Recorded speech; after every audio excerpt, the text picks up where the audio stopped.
உடனடி ரசம். சமைக்க வேண்டாம், தாளிக்க வேண்டாம்.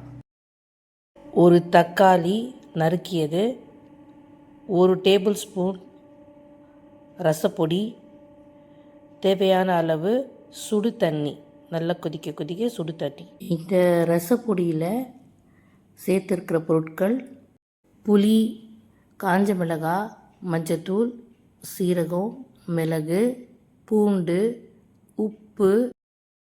இந்த பொருட்கள் எல்லாம் சேர்த்துருக்கிறதுனால எதுவுமே அடிஷ்னலாக ஆட் பண்ண தேவையில்லை. 5 நிமிஷம் மூடி வச்சாலே ரசம் ரெடி ஆகிடும். நான் இதில் தக்காளியும் கொஞ்சம் கொத்தமல்லியும் சேர்த்துருக்கேன், அடிஷ்னலாக இருக்கட்டும். வெறும் ரசப்பொடியும் தேவையான அளவு சுடு தண்ணியும் கொஞ்சம் உப்பு சேர்த்தாலே போதும். தக்காளியும் கொத்தமல்லியும் சேர்க்கணுன்ட்டு அவசியம் இல்லை.